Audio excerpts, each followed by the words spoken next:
¿Qué te ha parecido la primera parte del libro del Rey? ¿Qué aprendiste del Antiguo Testamento? Testamento significa acuerdo o pacto. Mucho antes de dar las escrituras del Nuevo Testamento, Dios dijo: vienen días en que haré un nuevo pacto. En el primer pacto con su pueblo, Dios le dio muchas leyes para mostrarles su propia santidad y la pecaminosidad de ellos. También le dio muchas ilustraciones y profecías del Salvador venidero. En el antiguo pacto, los profetas predijeron que el Mesías Rey vendría, pero en el nuevo pacto leemos que el Mesías Rey vino. El Nuevo Testamento contiene el Evangelio. En el idioma árabe se llama Injil. Las dos palabras significan buenas noticias. El Evangelio comienza con estas palabras. El siguiente es un registro de los antepasados de Jesús el Mesías, descendientes de David y de Abraham. Abraham fue el padre de Isaac, Isaac fue el padre de Jacob. Nombre tras nombre, las Escrituras registran una cadena ininterrumpida de descendientes desde Abraham hasta Jesús. Dios cumpliría su promesa de bendecir a todas las naciones al enviar al Salvador a través de la línea familiar de Abraham. El Nuevo Testamento contiene 4 evangelios. ¿Por qué 4? ¿Por qué no bastaba con uno? En el Antiguo Testamento, Dios le dijo a Moisés: los hechos del caso deben ser establecidos por el testimonio de 2 o 3 testigos. Para confirmar su historia y mensaje, Dios escogió no solo a 2 o 3, sino a 4 personas para escribir 4 informes separados sobre la vida del Mesías. Sus nombres son Mateo, Marcos, Lucas y Juan. Como 4 periodistas que cubren el mismo suceso, cada uno cuenta la misma historia desde una perspectiva diferente. El Nuevo Testamento tiene un total de 27 libros. El libro de Hechos, escrito por Lucas, cuenta qué pasó después de que el Mesías acabara su misión. Dios inspiró a Pablo, antes Saulo un perseguidor de los cristianos, a Santiago y a Judas, medio hermano de Jesús, y a Pedro y Juan, pescadores, para escribir el resto del Nuevo Testamento. Cada libro revela más y más acerca del Rey y sus planes para todos los que le aman. Ahora veremos el resto de la historia.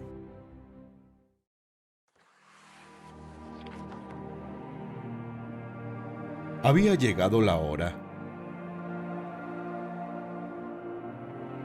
Después de miles de años de preparación, Dios estaba a punto de enviar el Salvador Mesías, Rey prometido al mundo. Pero, ¿quién sería?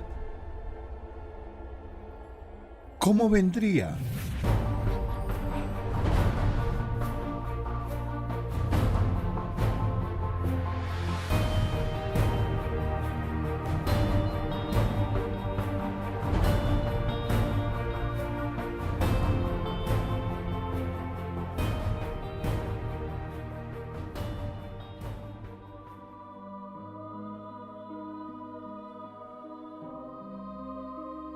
En tiempo de Herodes, rey de Judea, Dios envió al ángel Gabriel a Nazaret, pueblo de Galilea, a visitar a una joven virgen comprometida para casarse con un hombre que se llamaba José, descendiente de David. La virgen se llamaba María.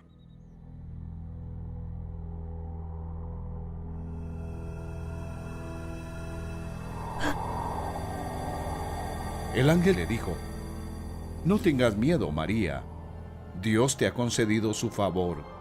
Quedarás encinta y darás a luz un hijo, y le pondrás por nombre Jesús. Él será un gran hombre, y lo llamarán Hijo del Altísimo. Dios el Señor le dará el trono de su padre David, y reinará. Su reinado no tendrá fin. ¿Cómo podrá suceder esto?, le preguntó María al ángel, puesto que soy virgen. El Espíritu Santo vendrá sobre ti, y el poder del Altísimo te cubrirá con su sombra. Así que al santo niño que va a nacer, lo llamarán Hijo de Dios. ¿Por qué le llamó Gabriel a Jesús el Hijo de Dios? Algunos creen que esta expresión significa que Dios tomó una esposa y engendró un hijo. Eso no es lo que significa. Si eres del continente de África, alguien puede llamarte Hijo de África. ¿Significa eso que África se casó y tuvo un hijo? No. quiere decir que viene de África. El Mesías se llamaba el Hijo de Dios porque vino de Dios. Entró a la familia de Adán, que estaba arruinada por el pecado, pero no tuvo su origen en ella. Él es el mismísimo Verbo, alma e Hijo de Dios. En el principio ya existía el Verbo, y el Verbo estaba con Dios, y el Verbo era Dios. Él estaba con Dios en el principio. Por medio de Él todas las cosas fueron creadas. Sin Él, nada de lo creado llegó a existir. Y el Verbo se hizo hombre y habitó entre nosotros. Y hemos contemplado su gloria, la gloria que corresponde al Hijo unigénito del Padre, lleno de gracia y de verdad. ¿Recuerdas la promesa que Dios hizo el día que Adán comió el fruto prohibido? Anunció que la simiente de la mujer iba a aplastar la cabeza de la serpiente. Esa simiente prometida estaba en el vientre de una virgen. Quedaba por ver cómo aplastaría la cabeza de la serpiente.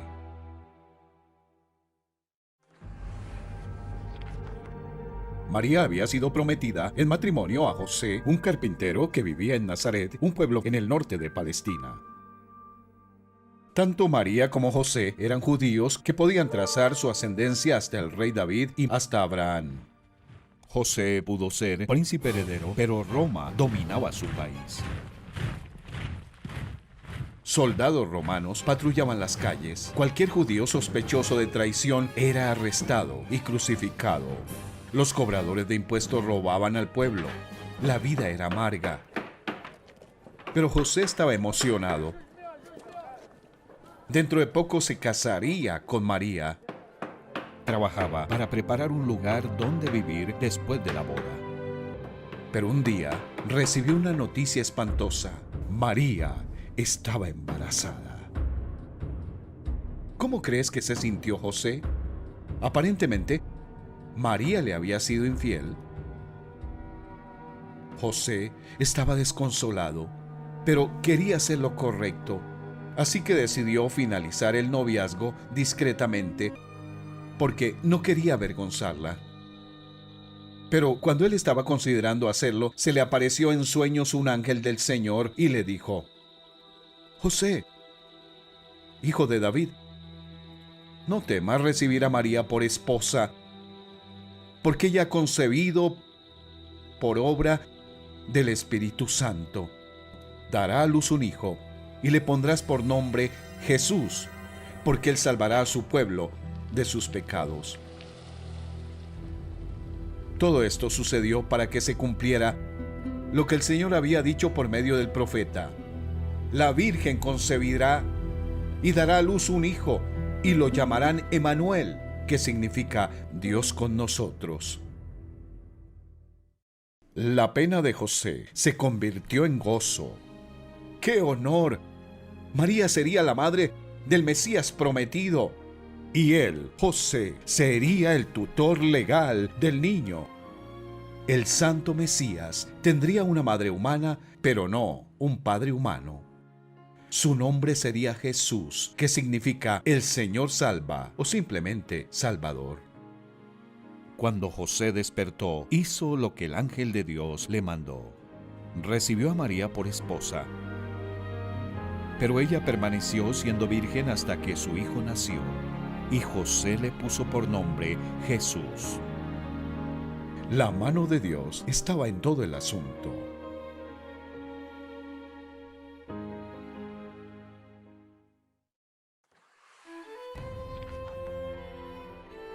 «700 años antes, el profeta Miqueas había predicho que el Mesías rey nacería en Belén, la antigua ciudad natal del rey David. Pero había un problema. María y José vivían en Nazaret, a 3 días de viaje hacia el norte. ¿Cómo se cumplirían las Escrituras?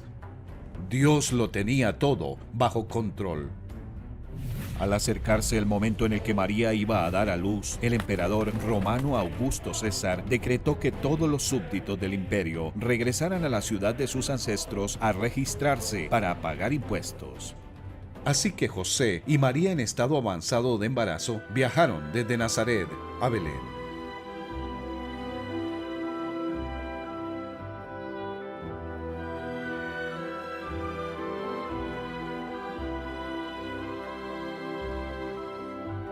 Mientras estaban allí llegó el momento para que naciera el bebé. María dio a luz a su primer hijo, un varón. Lo envolvió en tiras de tela y lo acostó en un pesebre porque no había alojamiento disponible para ellos. Allí en Belén, atiborrada de viajeros cansados, venidos para censarse, nació la simiente prometida de la mujer. El Evangelio registra el evento con precisión. María dio a luz a su primer hijo, un varón. Por parte de su madre, este bebé era el hijo recién nacido de María, pero por parte de su padre, era el eterno Hijo de Dios. El mismo verbo por medio del cual Dios creó el mundo, la misma voz que tronó desde el ardiente monte Sinaí, ahora podía escucharse en el pequeño llanto de un bebé. ¿Y dónde nació? No nació en el palacio de un rey, ni en un hospital, ni siquiera en una posada. El Rey del Cielo nació donde nacen los corderos, en un establo, con un pesebre por cuna. Todo esto era parte del plan de Dios. Ya conocen la gracia de nuestro Señor Jesucristo, que aunque era rico, por causa de ustedes se hizo pobre, para que mediante su pobreza ustedes llegaran a ser ricos. ¿No podía Dios haber organizado alguna celebración en honor de la llegada de su Hijo?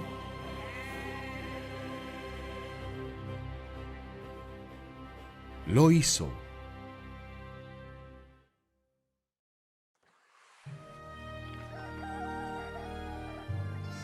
¿Quiénes fueron los primeros en recibir la noticia de la venida del Mesías? ¿El emperador? ¿Los ricos y famosos? ¿Los líderes religiosos? No. Los primeros en recibir la noticia eran unos pobres pastores que criaban corderos para ser sacrificados en el altar del templo en Jerusalén.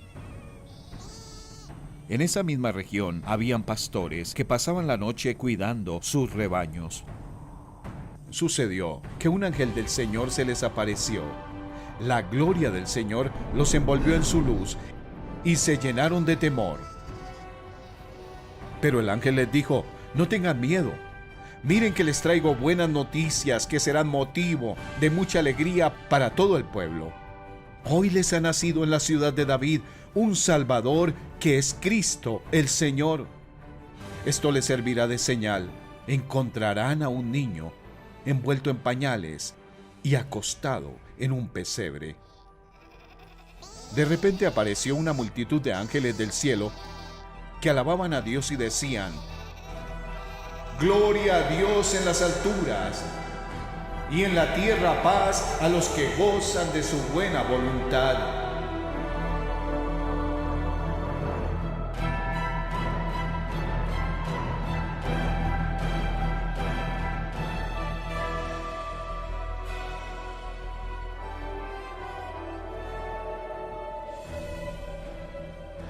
Cuando los ángeles se fueron al cielo, los pastores se dijeron unos a otros: vamos a Belén a ver esto que ha pasado y que el Señor nos ha dado a conocer. Así que fueron deprisa y encontraron a María y a José y al niño que estaba acostado en el pesebre. Cuando vieron al niño, contaron lo que les habían dicho acerca de él, y cuantos lo oyeron se asombraron de lo que los pastores decían. ¡Qué historia la que tenían para contar! Ha nacido el Salvador, le hemos visto, le hemos tocado. Los ángeles nos dijeron que es Cristo el Señor. El cielo se llenó de un coro de ángeles. La noche se volvió como el día. El Mesías ha llegado. Está aquí, está aquí. Algunos creyeron, pero la mayoría no. Pero lo creyeran o no, el rey, cuyo cumpleaños dividió la historia mundial en dos, se había unido a la raza humana. 8 días después, Cuando el bebé fue circuncidado, le pusieron por nombre Jesús, el nombre que había dado el ángel aún antes de que el niño fuera concebido.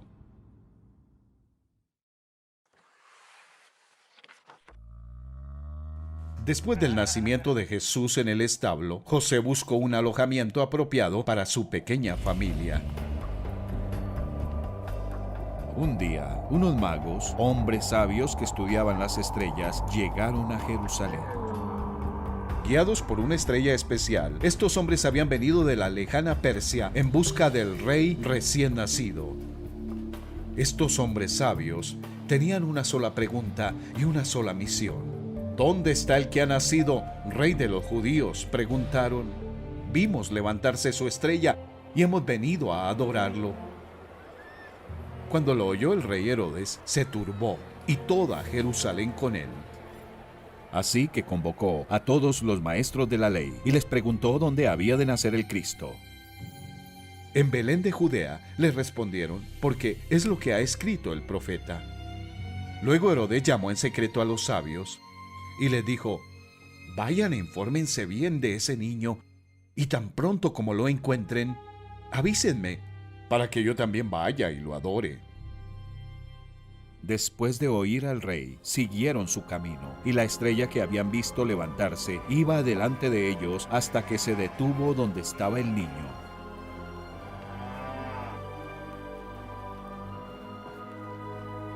Al ver la estrella, se llenaron de alegría.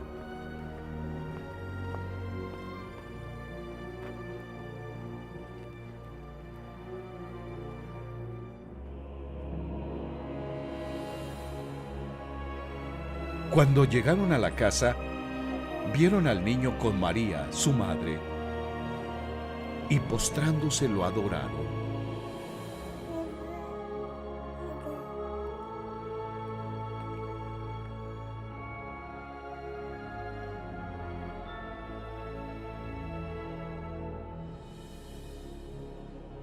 Abrieron sus cofres y le presentaron como regalos oro, incienso y mirra.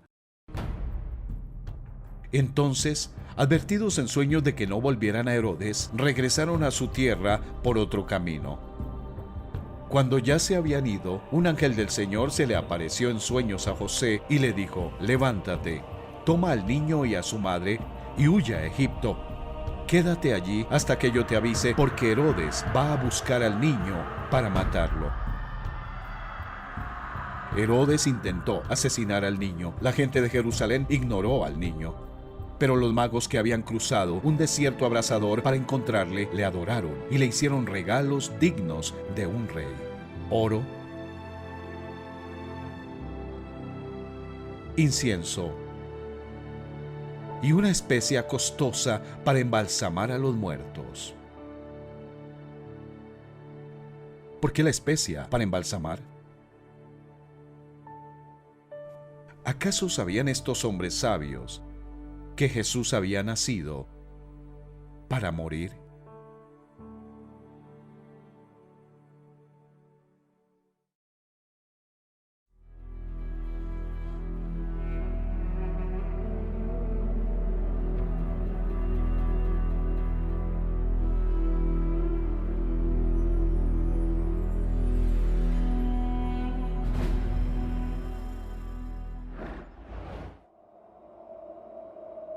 Después de la advertencia del ángel, José llevó a María y al niño Jesús a Egipto, donde vivieron como refugiados hasta la muerte del cruel rey Herodes. Después de que murió Herodes, un ángel del Señor se le apareció en sueños a José en Egipto y le dijo: levántate, toma al niño y a su madre, y vete a la tierra de Israel, que ya murieron los que amenazaban con quitarle la vida al niño. Así se cumplió otra antigua profecía dicha por el Señor: de Egipto llamé a mi hijo. Así que José y María llevaron a Jesús a Nazaret, donde creció junto con sus medio hermanos y hermanas. En muchos aspectos, el niño Jesús era como los otros: comía, dormía, jugaba, estudiaba y aprendía un oficio. Pero en otros, Jesús era diferente a los demás. Nunca era egoísta. Siempre honraba a sus padres. Nunca mentía. Siempre agradaba a su Padre Celestial. Él era santo, irreprochable, puro, apartado de los pecadores. Jesús fue el único niño perfecto de la historia. Perfecto no significa que nunca tuviera un grano o un rasguño en la rodilla. Quiere decir que tenía una naturaleza perfecta. Era perfectamente santo y bueno. También era perfecto en poder y sabiduría. Pero antes de entrar al vientre de María, se impuso a sí mismo ciertas limitaciones para que pudiera vivir como un ser humano entre seres humanos. Jesús crecía en sabiduría y en estatura y en el favor de Dios y de toda la gente.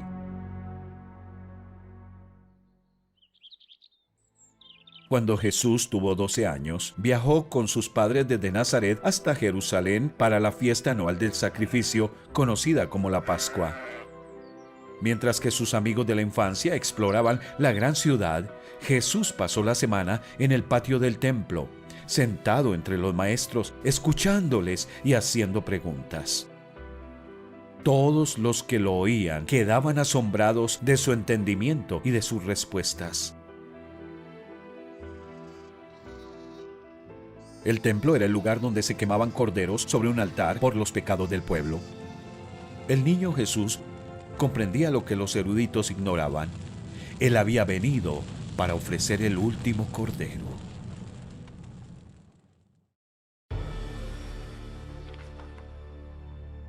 Habían pasado 30 años desde el nacimiento de Jesús en Belén.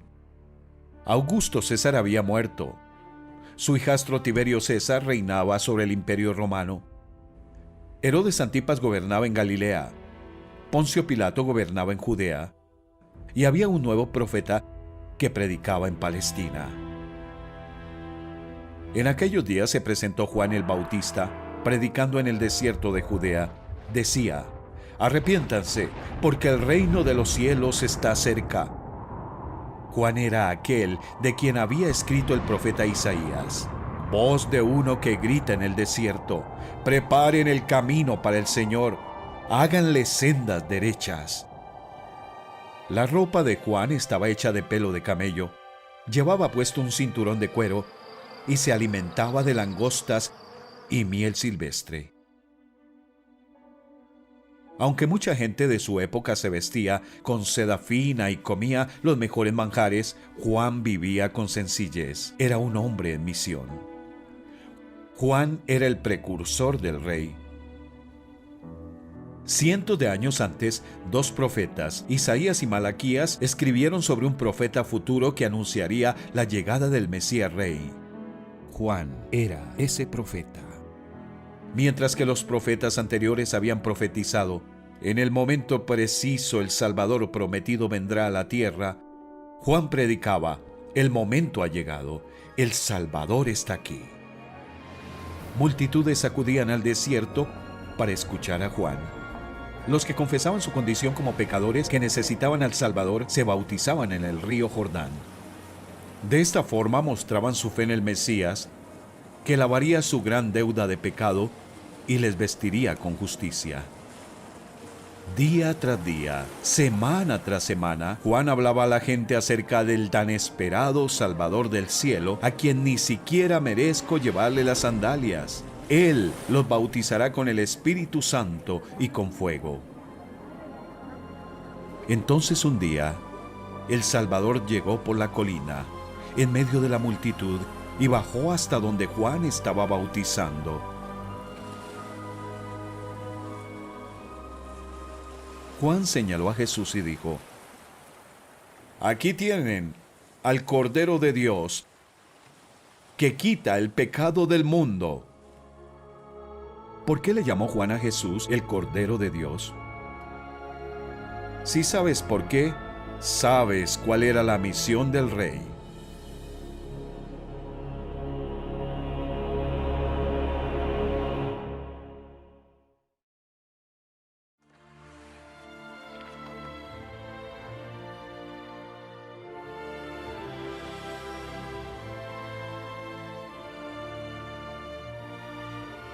Jesús pidió a Juan que le bautizara.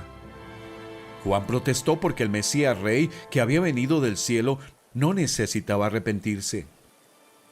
Dejémoslo así por ahora, pues nos conviene cumplir con lo que es justo. Le contestó Jesús.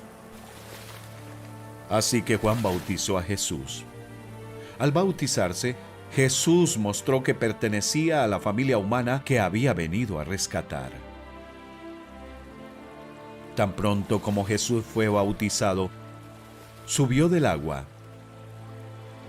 En ese momento se abrió el cielo y él vio al Espíritu de Dios bajar como una paloma y posarse sobre él.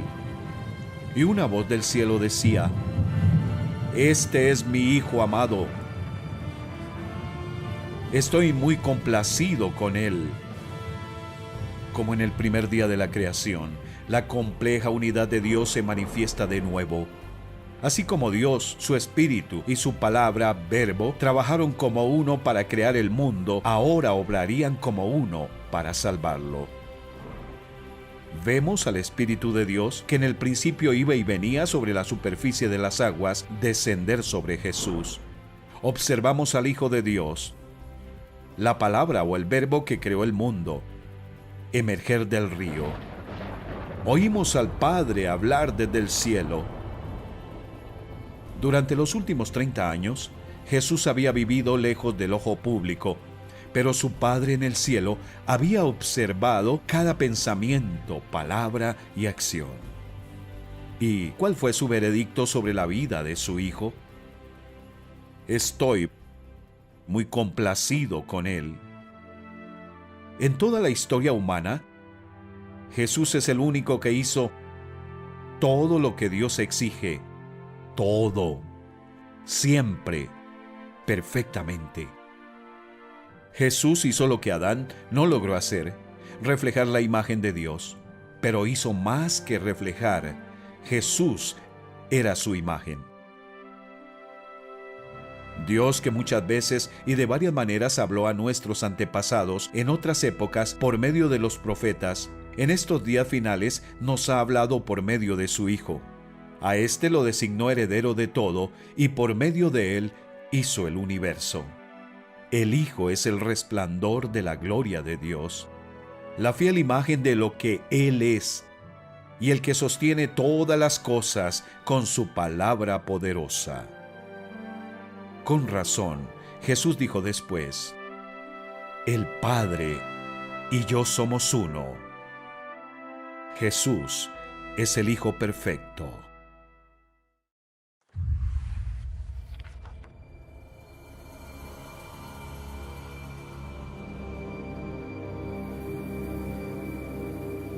Satanás no estaba contento de ver a este hombre perfecto viviendo en su reino. Pero el diablo tenía una estrategia. Así como había tentado al primer hombre a pecar, ahora intentaría conseguir que este hombre pecara.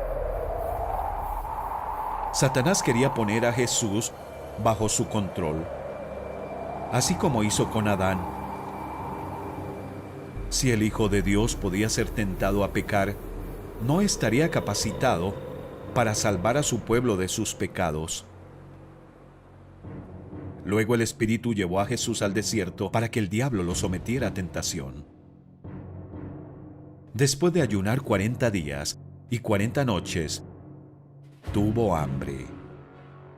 El tentador se le acercó y le propuso: «Si eres el Hijo de Dios, ordena estas piedras que se conviertan en pan». Jesús tenía hambre, pero no obedeció al diablo.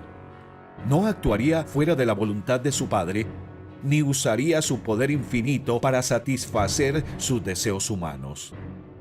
Para combatir al diablo, Jesús citó de la Torá de Moisés: «Escrito está, no solo de pan vive el hombre, sino de toda palabra que sale de la boca de Dios».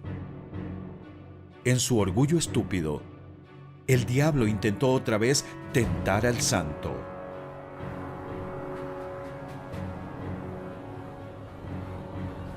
Llevándolo a una montaña muy alta, le mostró todos los reinos del mundo y su esplendor. Todo esto te daré si te postras y me adoras. Cuando Adán pecó, la humanidad perdió su derecho a gobernar la tierra. Satanás robó el dominio del mundo y se hizo rey. Ahora el Rey de Gloria estaba en la tierra para recuperar el dominio, pero no lo haría postrándose ante aquel a quien había venido a aplastar. Vete, Satanás, le dijo Jesús, porque escrito está: adora al Señor tu Dios y sírvele solamente a Él. Finalmente, el diablo dejó a Jesús. Satanás nunca había tentado a nadie como él. Un hombre que no tenía el deseo ni la capacidad de pecar. Jesús era diferente a Adán y sus descendientes. El primer hombre era del polvo de la tierra, el segundo hombre del cielo. Adán fue el primer hombre perfecto. Jesús fue el segundo. Cuando Satanás tentó a Adán a pecar, Adán perdió y Satanás ganó. Cuando Satanás intentó conseguir que Jesús pecara, Satanás perdió y Jesús ganó. El primer hombre nos llevó al reino de Satanás de pecado y muerte. El segundo hombre vino a sacarnos de ahí.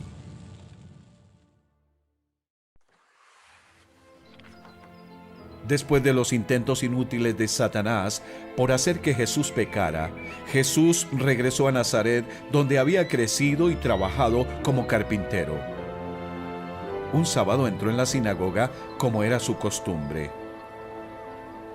La sinagoga era un lugar de adoración donde se leían y se explicaban las escrituras cada sábado. Ese sábado en particular, Jesús tenía un anuncio que hacer. Se levantó para hacer la lectura y le entregaron el libro del profeta Isaías. Al desenrollarlo, encontró el lugar donde está escrito: El Espíritu del Señor está sobre mí, por cuanto me ha ungido para anunciar buenas nuevas a los pobres. Me ha enviado a proclamar la libertad a los cautivos y dar vista a los ciegos. Lo que Jesús había leído en las Escrituras era una antigua profecía sobre el Mesías Rey que enseñaría al mundo cómo es Dios y rescataría a los pecadores del dominio de Satanás, del pecado, de la muerte y del infierno. Luego Jesús enrolló el libro, se lo devolvió al ayudante y se sentó. Todos los que estaban en la sinagoga lo miraban detenidamente, y él comenzó a hablarles. Hoy se cumple esta escritura en presencia de ustedes. ¿Cómo reaccionaron los vecinos de Jesús ante su afirmación de ser el Mesías, venido del cielo para cumplir lo que los profetas habían dicho? Al oír esto, todos los que estaban en la sinagoga se enfurecieron. Se levantaron, lo expulsaron del pueblo y lo llevaron hasta la cumbre de la colina sobre la que estaba construido el pueblo para tirarlo por el precipicio. Pero él pasó por en medio de ellos y se fue. Jesús tenía el dominio, a diferencia de los descendientes de Adán, infectados por el pecado y moribundos. El Mesías, Rey ungido por Dios, estaba en perfecto control. Nadie podía tocarle a menos que él lo permitiera, pero él sí los tocaría a ellos.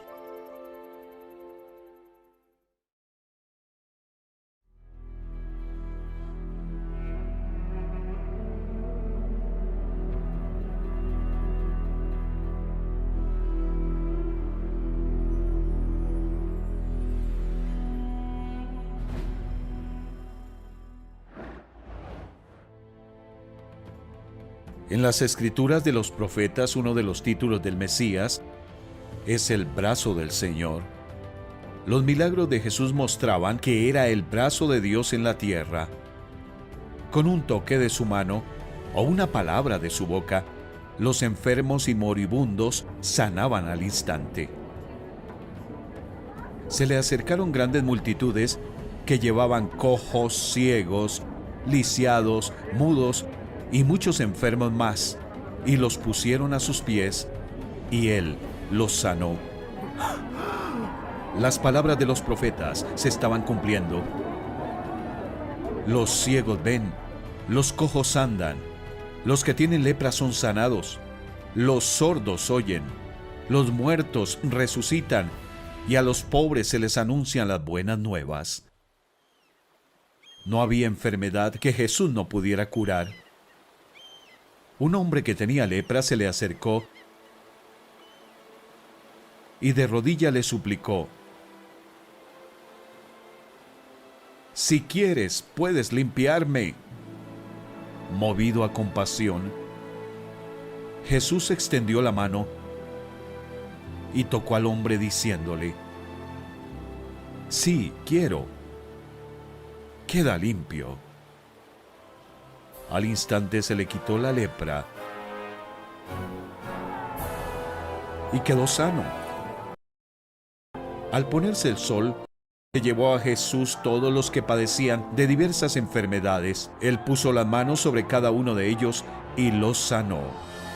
Además de muchas personas salían demonios que gritaban: «¡Tú eres el Hijo de Dios!». Pero él los reprendía y no los dejaba hablar porque sabían que él era el Cristo. Jesús no quería que los demonios testificaran sobre él. Esos ángeles malignos habían presenciado su autoridad y poder cuando habló y los cielos y la tierra se formaron. Temblaban al recordar el día en que los expulsó del cielo. Y ahora él estaba viviendo en la tierra como un hombre. El dominio de su amo se estaba desmoronando. El Rey de Gloria había invadido su territorio. Donde quiera que Jesús iba, el poder de Satanás se debilitaba. Donde quiera que iba Jesús, la maldición del pecado retrocedía. Junto con los milagros, Jesús tenía un mensaje. Se ha cumplido el tiempo, decía. El reino de Dios está cerca. Arrepiéntanse y crean las buenas nuevas.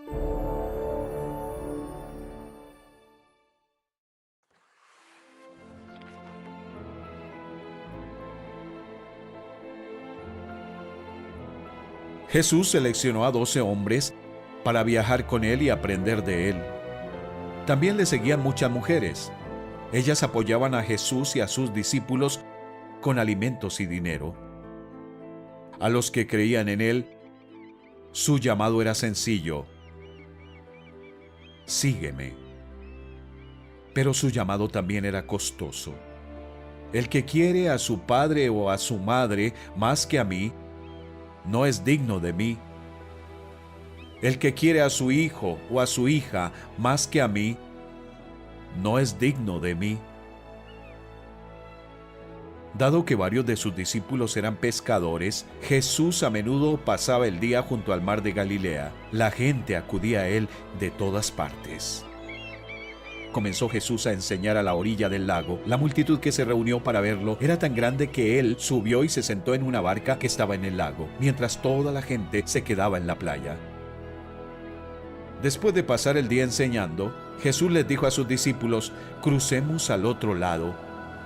Ya estaba en la barca, así que salieron y dejaron a la multitud. Se desató entonces una fuerte tormenta y las olas azotaban la barca tanto que ya comenzaba a inundarse.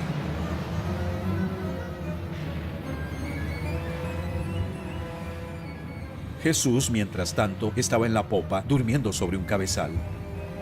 Así que los discípulos despertaron. «¡Maestro!», gritaron, «¿no te importa que nos ahoguemos?». Él se levantó, reprendió al viento y ordenó al mar: «¡Silencio! ¡Cálmate!».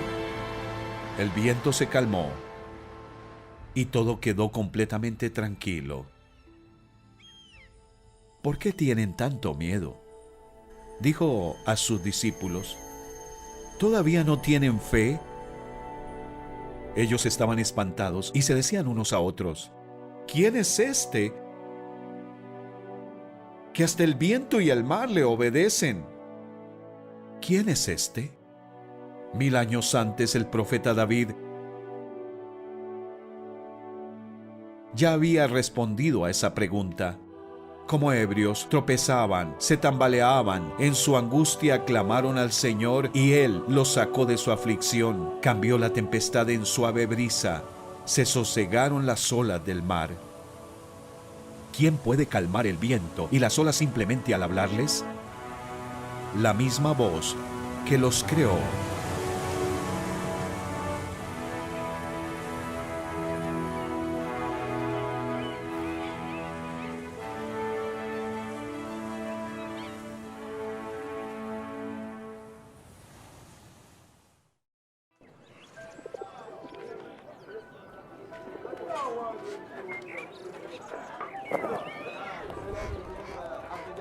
Un día, 4 hombres que cargaban la camilla de un hombre paralítico entraron a la casa donde estaba Jesús.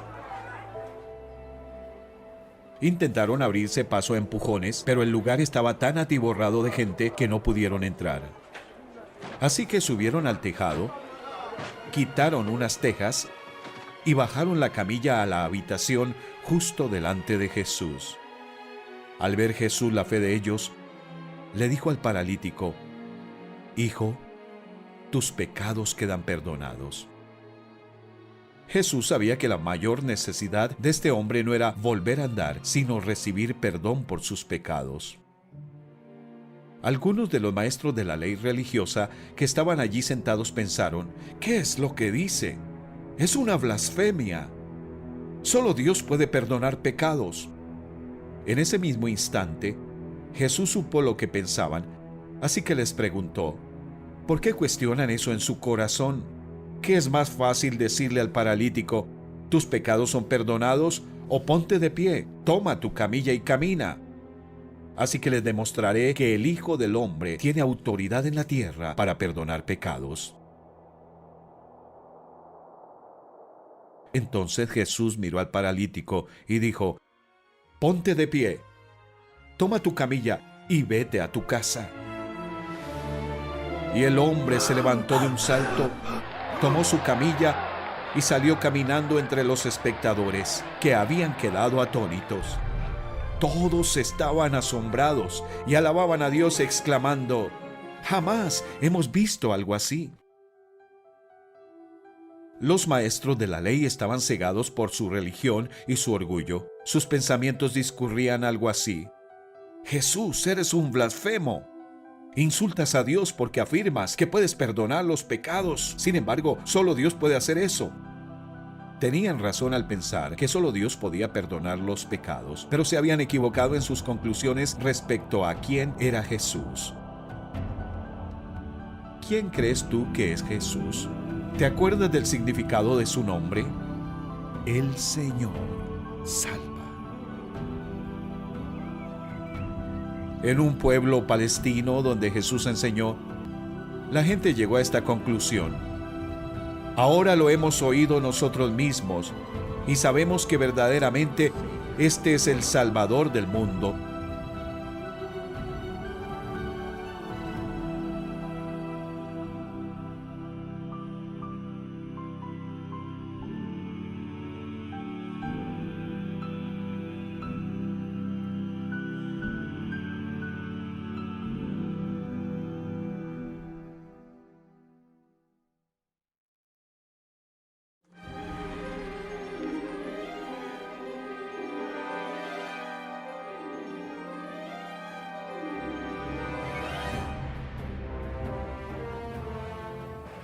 Jesús tenía dominio sobre cada parte de la creación. Sin embargo, no iba por ahí diciendo: adórenme, soy Dios, soy Dios. Simplemente hacía las cosas que solo Dios podía hacer y dejaba que la gente llegara a sus propias conclusiones. Basándote en las próximas 2 historias, ¿quién crees que es Jesús? Jesús, en compañía de sus discípulos y de una gran multitud, se dirigió a un pueblo llamado Naín.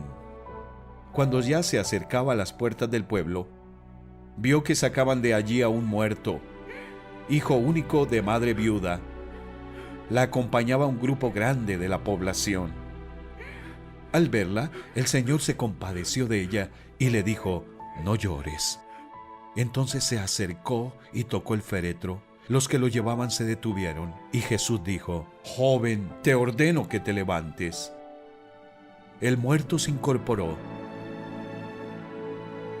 y comenzó a hablar. Y Jesús se lo entregó a su madre. Todos se llenaron de temor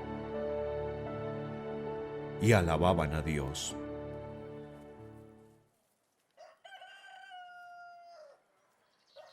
En otra ocasión, Jesús visitó a dos hermanas que estaban de luto, Marta y María. Hacía 4 días que había muerto su hermano Lázaro.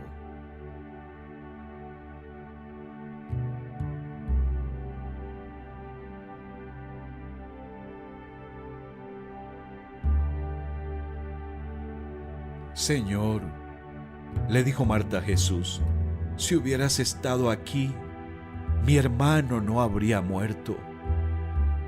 Jesús le dijo: «Yo soy la resurrección y la vida. El que cree en mí vivirá, aunque muera. Y todo el que vive y cree en mí, no morirá jamás». ¿Crees esto? «Sí, Señor.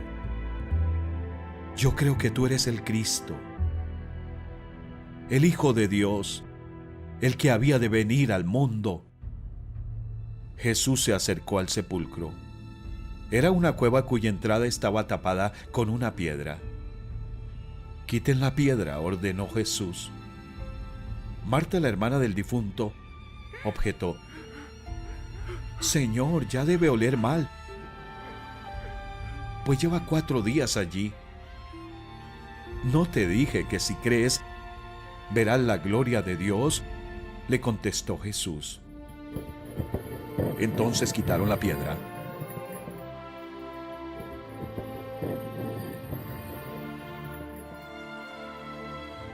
Dicho esto, gritó con todas sus fuerzas: «Lázaro, sal fuera».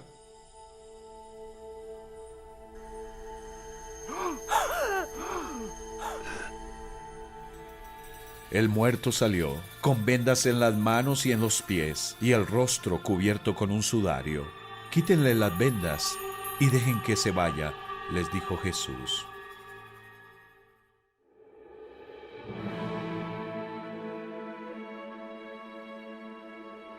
El Señor Jesús es la única persona de la historia que pudo decir: «Yo soy la resurrección y la vida».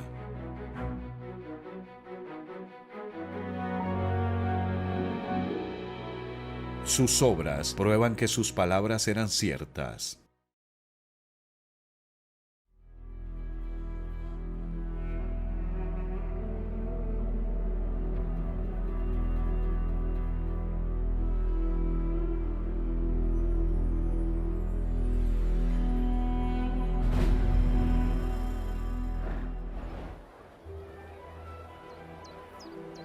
Grandes multitudes seguían a Jesús. A veces durante varios días. A menudo le encontraban en lugares desiertos donde iba a pasar tiempo con sus discípulos. A veces la multitud tenía hambre. Eso fue lo que pasó una tarde cuando más de 5,000 personas se habían reunido en una ladera al oriente del mar de Galilea. Entonces Jesús le preguntó a Felipe, uno de sus discípulos: «¿Dónde podemos comprar pan para alimentar a toda esta gente?». Lo estaba poniendo a prueba porque Jesús ya sabía lo que iba a hacer. Felipe le contestó: «Aunque trabajáramos meses enteros, no tendríamos suficiente para alimentar a toda esta gente». Entonces habló Andrés, el hermano de Simón Pedro: «Aquí hay un muchachito que tiene 5 panes de cebada y 2 pescados. ¿Pero de qué sirven ante esta enorme multitud?». Jesús dijo: «Díganle a todos que se sienten». Así que todos se sentaron sobre la hierba en las laderas. Solo contando a los hombres sumaban alrededor de 5,000. Luego Jesús tomó los panes, dio gracias a Dios y los distribuyó entre la gente. Después hizo lo mismo con los pescados, y todos comieron cuanto quisieron. Una vez que quedaron satisfechos, Jesús les dijo a sus discípulos: ahora junten lo que sobró para que no se desperdicie nada. Entonces ellos juntaron las sobras y llenaron 12 canastos con los restos que la multitud había dejado después de comer de los 5 panes de cebada. Al día siguiente, algunos de la multitud vinieron en busca de Jesús. Querían convertirle en su rey, pero solo para que les salvara de sus opresores romanos y les siguiera alimentando. No se preocupen tanto por las cosas que se echan a perder, tal como la comida. Pongan su energía en buscar la vida eterna que puede darles el Hijo del Hombre, pues Dios Padre me ha dado su sello de aprobación. Yo soy el pan de vida. El que viene a mí nunca volverá a tener hambre. El que cree en mí no tendrá sed jamás. La comida puede mantener tu cuerpo con vida durante un tiempo, pero solo el Señor Jesús puede darte vida verdadera durante un tiempo y por la eternidad. Solo Jesús puede decir: yo soy el pan de vida. Jesús no era como los líderes religiosos que decían cosas como: haz esto, no hagas aquello, sigue estas normas, este es el camino. Solo Jesús podía decir: yo soy el camino, la verdad y la vida. Jesús también era distinto a los profetas que ofrecieron sacrificios por sus pecados y escribieron sobre el Mesías venidero. Jesús dijo: no malinterpreten la razón por la cual he venido. No vine para abolir la ley de Moisés o los escritos de los profetas. Al contrario, vine para cumplir sus propósitos.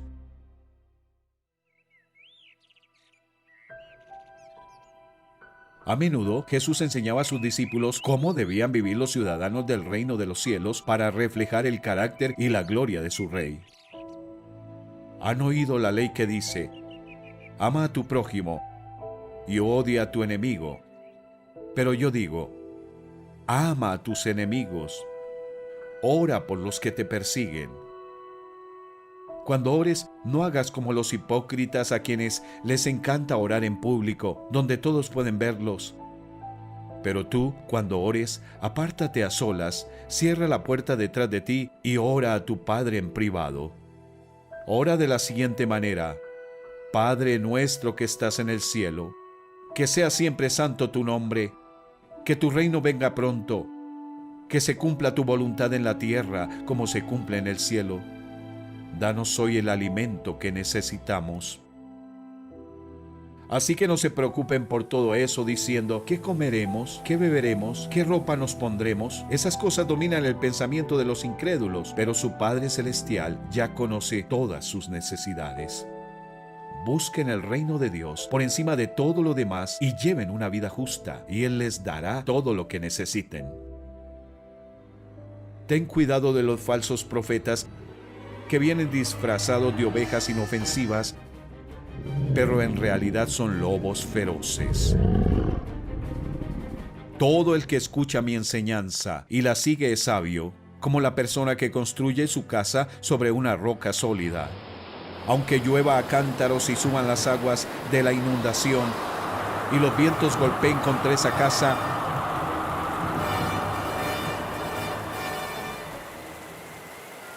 no se vendrá abajo, porque está construida sobre un lecho de roca. Sin embargo, el que oye mi enseñanza y no la obedece es un necio, como la persona que construye su casa sobre la arena.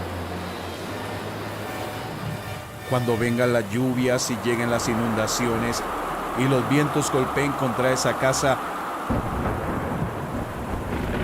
se derrumbará con un gran estruendo.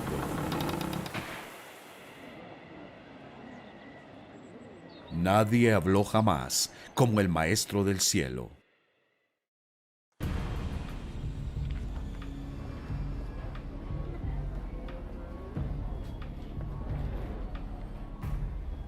Los maestros y los sacerdotes de los judíos no estaban nada contentos al ver que las multitudes escuchaban a Jesús. Querían que les escucharan a ellos, no a él. Un día los jefes de los sacerdotes enviaron a los guardias del templo para arrestar a Jesús, pero los guardias no fueron capaces de arrestarle. Cuando regresaron los sacerdotes les preguntaron: ¿se puede saber por qué no lo han traído? Nunca nadie ha hablado como ese hombre, declararon los guardias.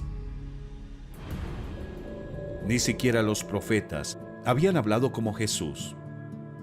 Los profetas eran como velas que proyectaban relucientes rayos de luz en un mundo oscuro, pero el Mesías era el sol de justicia. ¿Quién necesita velas cuando sale el sol? Jesús dijo: yo soy la luz del mundo. El que me sigue no andará en tinieblas, sino que tendrá la luz de la vida. Jesús es el Verbo, la palabra, que dijo en el principio que haya luz. Él es la fuente primordial de la luz física y la espiritual. Al acercarse la hora de cumplir su misión, el Mesías llevó a 3 de sus discípulos, Pedro, Santiago y Juan, a lo alto de un monte. Allí se transfiguró en presencia de ellos.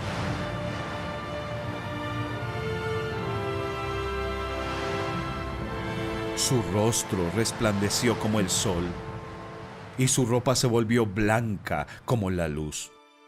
En esto se les aparecieron Moisés y Elías conversando con Jesús.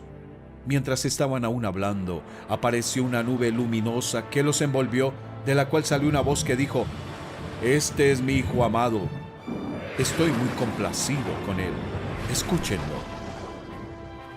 Al oír esto, los discípulos se postraron sobre su rostro aterrorizados. Pero Jesús se acercó a ellos y los tocó. Levántense, les dijo, no tengan miedo. Cuando alzaron la vista, no vieron a nadie más que a Jesús. Los discípulos nunca olvidaron lo que vieron ese día. Más tarde, Pedro escribiría: nosotros vimos su majestuoso esplendor con nuestros propios ojos. Y Juan escribiría: hemos contemplado su gloria, la gloria que corresponde al Hijo unigénito del Padre, lleno de gracia y de verdad. Pero por ahora, la gloria del Hijo seguía escondida en su cuerpo de carne. Había llegado la hora para que el Rey cumpliera su misión.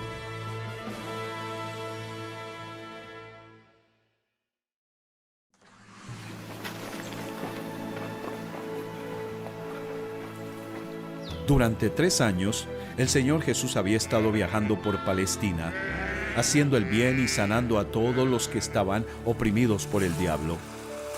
La gente común y corriente le amaba, pero los líderes religiosos en Jerusalén estaban conspirando para matarle, y Jesús lo sabía.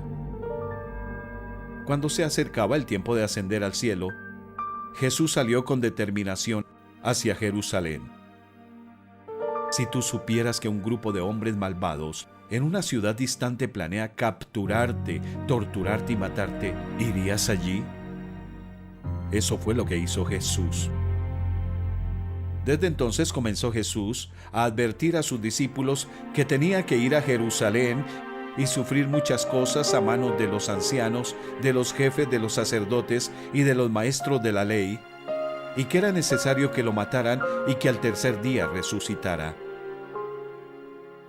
Esta no era la clase de rey que los discípulos estaban buscando. ¿Un Mesías crucificado? Dios no permitiría que su santo escogido sufriera tal dolor y vergüenza. Así que Pedro le dijo a Jesús: de ninguna manera, Señor, esto no te sucederá jamás. Jesús se volvió y le dijo a Pedro: aléjate de mí, Satanás. ¿Quieres hacerme tropezar? No piensas en las cosas de Dios, sino en las cosas de los hombres. Los discípulos querían un Mesías rey que destruyera a los ocupantes romanos y estableciera un nuevo gobierno en Jerusalén. Incluso mientras viajaban, discutían sobre quiénes obtendrían las posiciones más altas en el reino de Dios. Así que Jesús les dijo a sus discípulos: el que quiera hacerse grande entre ustedes deberá ser su servidor. así como el Hijo del Hombre no vino para que le sirvan, sino para servir y para dar su vida en rescate por muchos. En su primera venida a la tierra, el propósito del Mesías no era conquistar reinos políticos ni gobernar sobre tronos terrenales. Él vino a conquistar a Satanás y a reinar en los corazones humanos. Por eso, Jesús enseñó: el reino de Dios está entre ustedes.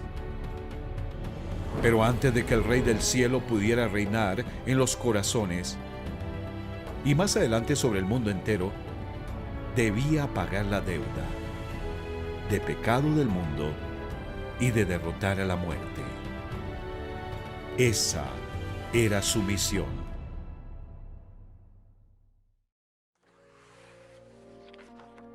Todo iba conforme al plan.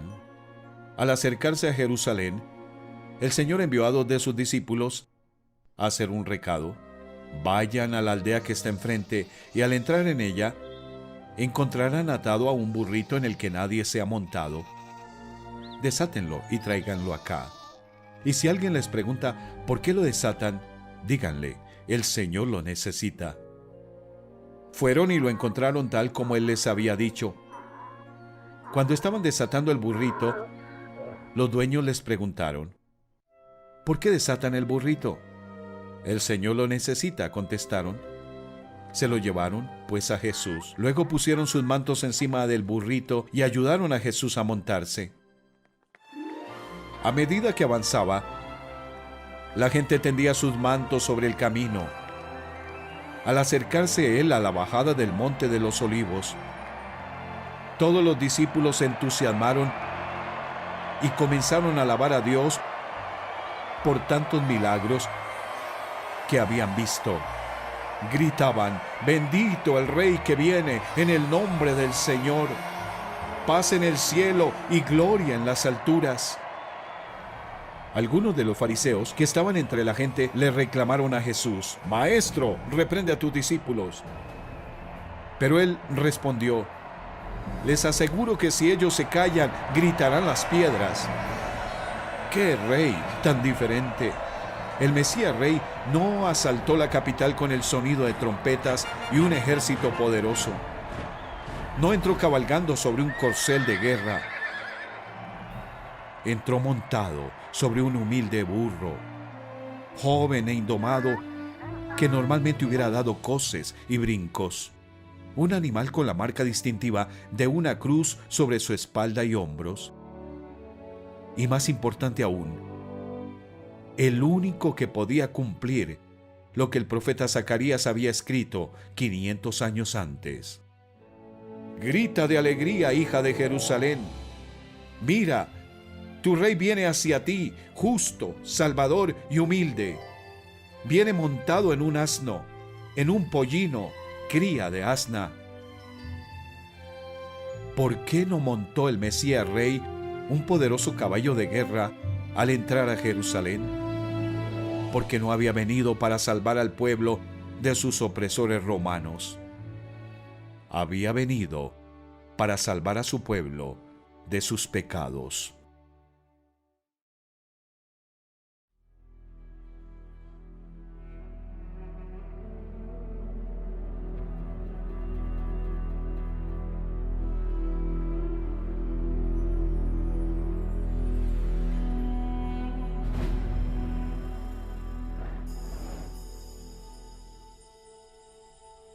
Durante los días siguientes, Jesús enseñó al pueblo en el templo donde, como niño, había asombrado a los eruditos con sus preguntas profundas y sus respuestas sabias. Los líderes del templo tenían ahora una actitud diferente. No queremos a este por rey. Así que interrogaban a Jesús con preguntas polémicas, esperando hacer que la gente se volviera contra él. Entonces, para acecharlo, enviaron espías que fingían ser honorables. Pensaban atrapar a Jesús en algo que él dijera y así poder entregarlo a la jurisdicción del gobernador. Maestro, dijeron los espías, sabemos que lo que dices y enseñas es correcto. No juzgas por las apariencias, sino que de verdad enseñas el camino de Dios. ¿Nos está permitido pagar impuesto al César o no? ¿Qué contestaría Jesús? Si decía, sí, hay que pagar los impuestos al emperador, la población judía le acusaría de deslealtad a su causa. Por otra parte, si decía, no se deben pagar los impuestos, llegaría a oídos del gobernador romano y éste le condenaría por traición. Pero Jesús, dándose cuenta de sus malas intenciones, replicó, muéstrenme una moneda romana. ¿De quién son esta imagen y esta inscripción? Del César, contestaron. Entonces denle al César lo que es del César, y a Dios lo que es de Dios. No pudieron atraparlo en lo que decía en público. Así que, admirados de su respuesta, se callaron. Una y otra vez los diferentes grupos de eruditos religiosos intentaron atrapar a Jesús, pero él contestaba con sabiduría cada vez. Desde ese día ninguno se atrevía a hacerle más preguntas. Avergonzados, los eruditos se ausentaron para ir a conspirar con los principales sacerdotes con el fin de arrestar y ejecutar a Jesús. ¡Qué ceguera!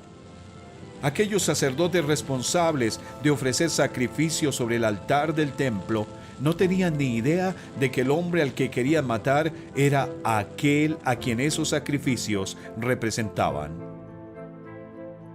El plan secreto de Dios estaba a punto de llevarse a cabo.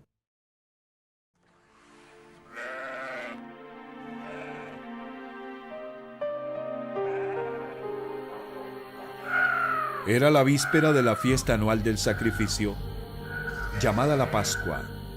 Al día siguiente se sacrificarían miles de corderos. Aunque Jesús sabía que él también moriría al día siguiente, pasó la velada cenando una última vez con sus discípulos. Durante la cena, tomó el pan, lo bendijo, lo partió y lo distribuyó para que comieran. También les pasó una copa. Les dijo que el pan partido debía hacerles pensar en su cuerpo y el líquido rojo en su sangre que sería derramada para introducir el nuevo pacto para el perdón de los pecados. A medianoche llevó a sus discípulos a un jardín llamado Getsemaní. Allí, sabiendo los horrores que le esperaban, oró a su Padre. Y en ese momento llegaron los líderes religiosos con una multitud de hombres armados. Jesús les dijo, ¿acaso soy un peligroso revolucionario para que vengan con espadas y palos para arrestarme? ¿Por qué no me arrestaron en el templo? Estuve enseñando allí todos los días. Pero todo esto sucede para que se cumplan las palabras de los profetas registradas en las Escrituras. En ese momento, todos los discípulos lo abandonaron y huyeron. Jesús permitió que le ataran y le llevaran a la casa del sumo sacerdote, donde se habían reunido los líderes judíos. Allí, muchos hombres dijeron mentiras sobre él. Muchos testificaban falsamente contra él, pero sus declaraciones no coincidían. Poniéndose de pie en el medio, el sumo sacerdote interrogó a Jesús. ¿No tienes nada que contestar? ¿Qué significan esas denuncias en tu contra? Pero Jesús se quedó callado y no contestó nada. ¿Eres el Cristo, el Hijo del Bendito? Le preguntó de nuevo el sacerdote. Sí, yo soy, dijo Jesús. Y ustedes verán al Hijo del Hombre sentado a la derecha del Todopoderoso y viniendo en las nubes del cielo. ¿Para qué necesitamos más testigos?, dijo el sumo sacerdote, rasgándose las vestiduras. Ustedes han oído la blasfemia. ¿Qué les parece? Todos ellos lo condenaron como digno de muerte. Algunos comenzaron a escupirle, le vendaron los ojos y le daban puñetazos. ¡Profetiza!, le gritaban. Los guardias también le daban bofetadas. El tribunal judío había sentenciado la pena de muerte, pero no tenía autoridad para llevarla a cabo. Solo un tribunal romano podía hacer eso.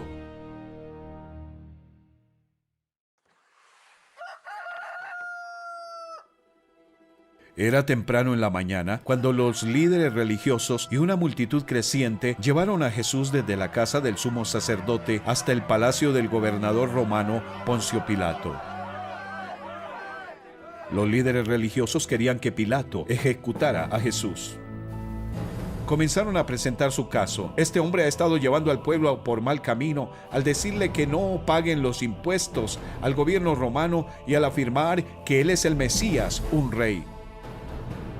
Después de interrogar a Jesús, Pilato se dirigió a los principales sacerdotes y a la multitud y les dijo: «No encuentro ningún delito en este hombre.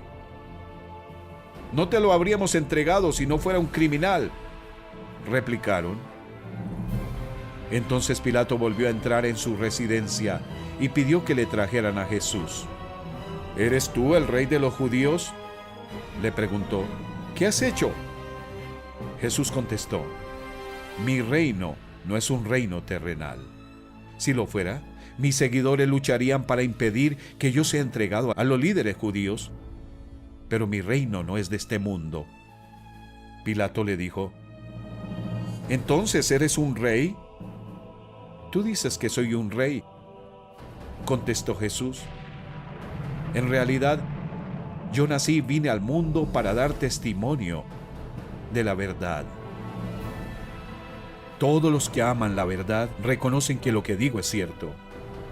«¿Qué es verdad?», preguntó Pilato. Entonces salió de nuevo a donde estaba el pueblo y dijo: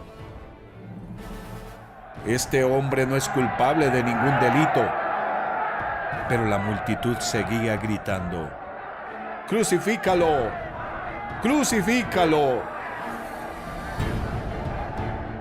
Por tercera vez insistió Pilato: «¿Por qué? ¿Qué crimen ha cometido?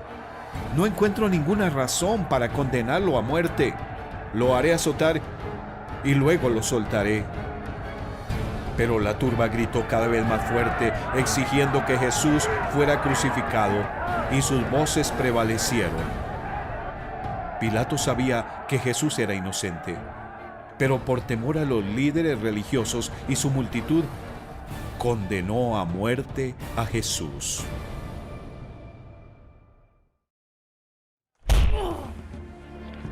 Pilato sentenció a Jesús al castigo extremo de la ley romana, un azotamiento brutal seguido por la crucifixión. Los reos eran azotados con látigos que tenían incrustadas piezas afiladas de metal. 700 años antes, el Señor había dicho al profeta Isaías que escribiera: «Ofrecí mi espalda a los que me golpeaban, mis mejillas a los que me arrancaban la barba. Ante las burlas y los escupitajos no escondí mi rostro». El Evangelio nos dice qué sucedió después de que azotaron al Señor. Algunos de los soldados del gobernador llevaron a Jesús al cuartel y llamaron a todo el regimiento. Le quitaron la ropa y le pusieron un manto escarlata. Armaron una corona con ramas de espinos y se la pusieron en la cabeza y le colocaron una caña de junco en la mano derecha como si fuera un cetro. Luego se arrodillaron burlonamente delante de él mientras se mofaban: «¡Viva el rey de los judíos!». Lo escupieron, le quitaron la caña de junco y lo golpearon en la cabeza con ella. Los soldados ignoraban el significado de la corona de espinas que habían puesto en la cabeza de Jesús. Las espinas eran parte de la maldición a causa del pecado de Adán. El Santo Rey de Gloria había venido para cargar con la maldición del pecado por nosotros.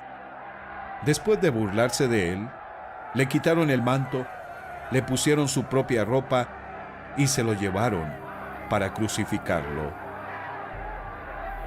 2 criminales condenados fueron llevados también con Jesús. Cada uno fue obligado a cargar con su propia cruz hasta el lugar de la ejecución.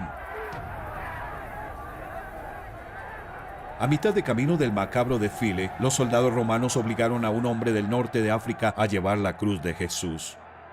Después reemprendieron la marcha a través de las calles atiborradas de Jerusalén, salieron fuera de sus murallas y subieron la cuesta de un monte llamado Gólgota, en la zona norteña del monte Moriah, donde unos 1900 años antes el profeta Abraham había dicho: «El cordero, hijo mío, lo proveerá Dios». Había llegado el momento de morir a ese cordero.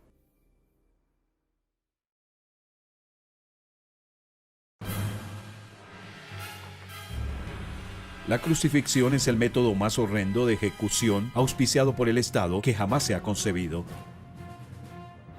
Para añadir humillación pública al dolor atroz, los soldados romanos desnudaban a las víctimas antes de clavarles las manos y los pies a una cruz o a un árbol.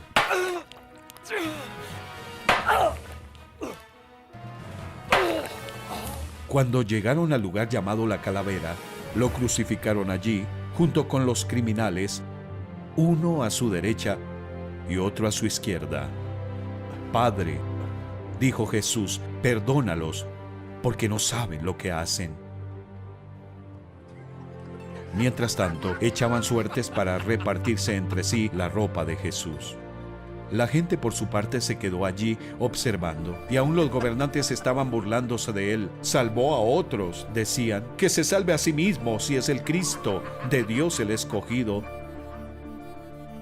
Si Jesús se hubiera salvado a sí mismo, no podría habernos salvado a nosotros. La multitud no tenía ni idea de que estaba cumpliendo lo que el Señor le había dicho al profeta David: «Me han traspasado las manos y los pies». Con satisfacción perversa, la gente se detiene a mirarme. Se reparten entre ellos mis vestidos y sobre mi ropa echan suertes. Cuantos me ven se ríen de mí. Lanzan insultos, meneando la cabeza. Que el Señor lo ponga a salvo, ya que en él se deleita. Que sea el quien lo libre. El plan de rescate de Dios se estaba cumpliendo al detalle.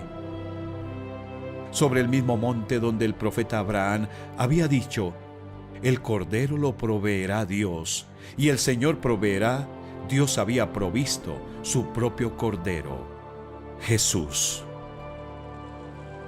¿Recuerdas cómo el carnero inocente fue sacrificado sobre la leña de un altar para redimir al hijo condenado de Abraham? Ahora el Hijo de Dios sin pecado era sacrificado sobre una cruz de madera para redimir a los descendientes condenados de Adán.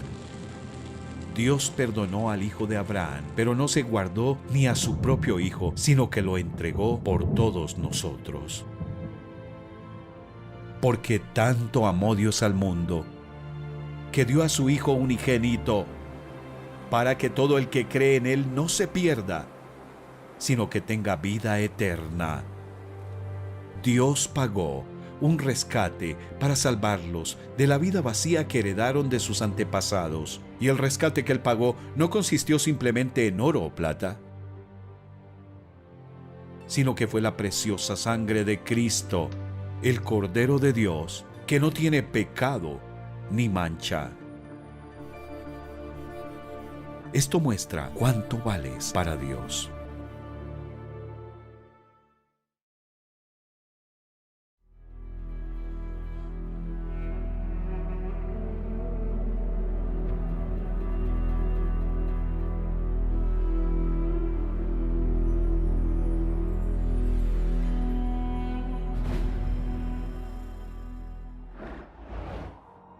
Para cumplir el plan de rescate de Dios, el Señor Jesús sintió la humillación que trae el pecado. Fue maldito en nuestro lugar. Recibió el castigo que merecemos nosotros. El día que Adán quebrantó la ley de Dios, Dios anunció que un día el Mesías aplastaría a la serpiente. Le había dicho a Satanás: «Te aplastará la cabeza, pero tú le morderás el talón». Esta antigua y misteriosa profecía sobre cómo Satanás mordería el talón del Salvador predecía la humillación y el dolor que el Cordero de Dios sufriría en la cruz al ser traspasado por nuestras rebeliones. Los que crucificaron a Jesús ignoraban el plan secreto de Dios. Ninguno de los gobernantes de este mundo la entendió, porque de haber entendido, no habrían crucificado al Señor de la gloria. El mensaje de la cruz es una locura para los que se pierden. En cambio, para los que se salvan, este mensaje es el poder de Dios. La cruz de Jesús fue colocada entre los dos criminales. Uno de los criminales allí colgados empezó a insultarlo. ¿No eres tú el Cristo? Sálvate a ti mismo y a nosotros. Pero el otro criminal lo reprendió. Ni siquiera temor de Dios tienes, aunque sufre la misma condena. En nuestro caso, el castigo es justo, pues sufrimos lo que merecen nuestros delitos. Este, en cambio, no ha hecho nada malo. Luego dijo: Jesús, acuérdate de mí cuando vengas en tu reino. Te aseguro que hoy estarás conmigo en el paraíso. Le contestó Jesús. El primer criminal solo quería salvarse de sus sufrimientos físicos. No creía necesitar un salvador que muriera en su lugar. El segundo criminal también había insultado a Jesús, pero al enfrentarse a la muerte hubo un cambio en su corazón. Quería que el Señor le rescatara del reino de Satanás. Quería convertirse en ciudadano del reino de Dios, si el rey se dignara recibirle. La respuesta de Jesús no dejó lugar a dudas. Te aseguro que hoy estarás conmigo en el paraíso. Después de unas horas, ambos criminales murieron. Uno fue al infierno, el otro fue al paraíso. ¿Qué marcó la diferencia? Uno no puso su confianza en el Salvador Rey, el otro sí.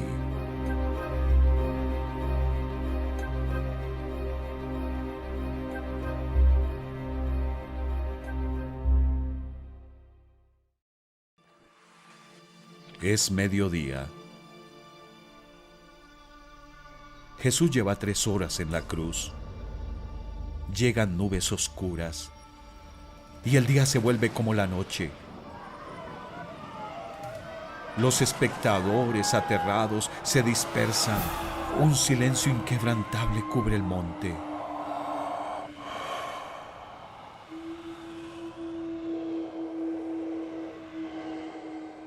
Tres horas después, Jesús grita: Dios mío, ¿por qué me has desamparado?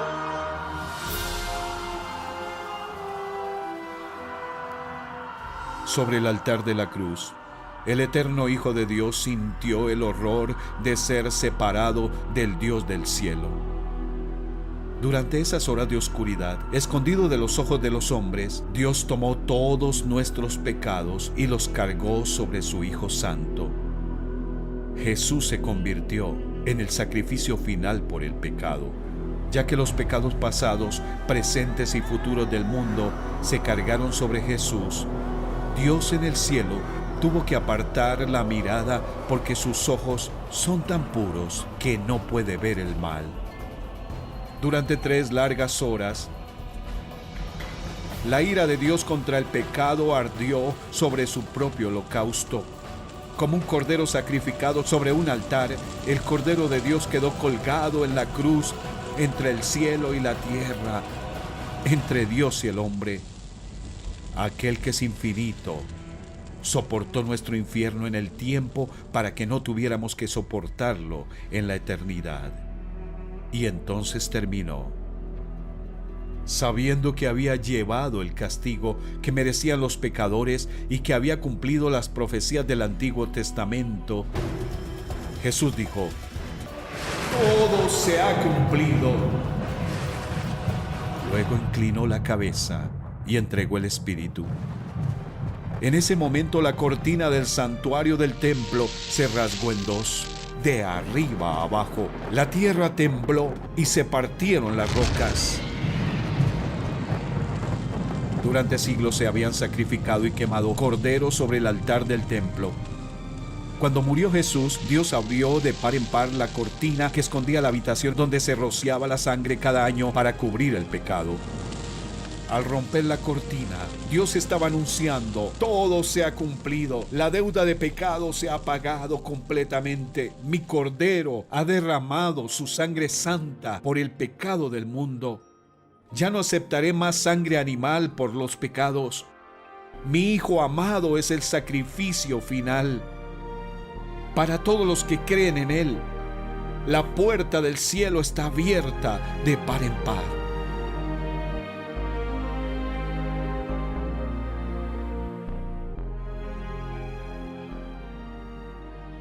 «700 años antes, el profeta Isaías escribió: pero Él fue traspasado por nuestras rebeliones y aplastado por nuestros pecados. Fue golpeado para que nosotros estuviéramos en paz. Fue azotado para que pudiéramos ser sanados. Todos nosotros nos hemos extraviado como ovejas. Hemos dejado los caminos de Dios para seguir los nuestros. Sin embargo, el Señor puso sobre Él los pecados de todos nosotros». Todo se ha cumplido.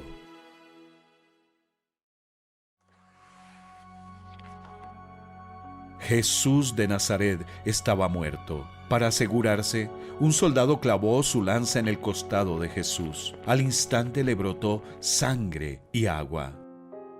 Las esperanzas de los discípulos también estaban muertas. Al pensar que Jesús tenía que haber aplastado a los romanos y establecido su reino en la tierra, no habían entendido todavía su promesa de resucitar al tercer día. Normalmente se lanzaban los cadáveres de los crucificados a un vertedero de basura fuera de la ciudad o en una fosa común. Sin embargo, no fue así con el cuerpo de Jesús. 700 años antes, el profeta Isaías había escrito: fue enterrado como un criminal, fue puesto en la tumba de un hombre rico. Dios planeó que su hijo fuese sepultado en una tumba de honor.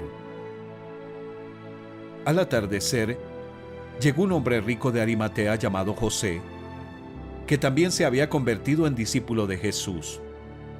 Se presentó ante Pilato para pedirle el cuerpo de Jesús, y Pilato ordenó que se lo dieran. Antes de la muerte de Jesús, José de Arimatea y su amigo Nicodemo habían sido seguidores secretos de Jesús el Mesías. Temían a los líderes religiosos, pero después de ver a Jesús sufrir en la cruz, ya no tuvieron miedo. Así que se llevaron el cuerpo de Jesús, lo lavaron y lo envolvieron en tiras de lino limpio junto con unos 35 kilos de mirra, la misma clase de especia costosa para embalsamar que los magos habían regalado al niño Jesús. Luego pusieron el cuerpo en la tumba nueva del propio José. Después de hacer rodar una piedra enorme ante la puerta, se fueron a casa. Fue una sepultura real, digna de un rey.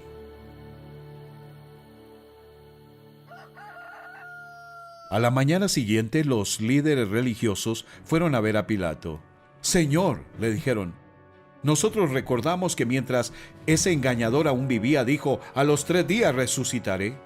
Por eso ordene usted que se selle el sepulcro hasta el tercer día. No sea que vengan sus discípulos y se roben el cuerpo y le digan al pueblo que ha resucitado. Ese último engaño sería peor que el primero». «Llévense una guardia de soldados», les ordenó Pilato, «y vayan a asegurar el sepulcro lo mejor que puedan». Así que ellos fueron, cerraron el sepulcro con una piedra y lo sellaron y dejaron puesta la guardia. Mientras tanto, ¿qué pasaba con el cuerpo de Jesús dentro del sepulcro? Nada.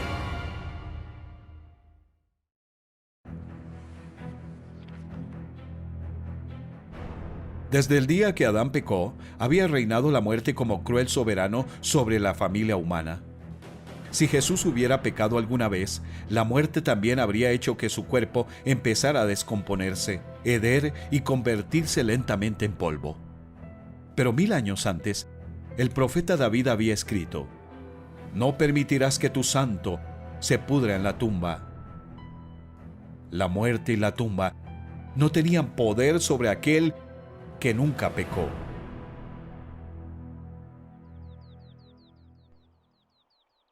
El tercer día después de la muerte y sepultura de Jesús, muy temprano, varias mujeres fueron a la tumba a presentar sus respetos.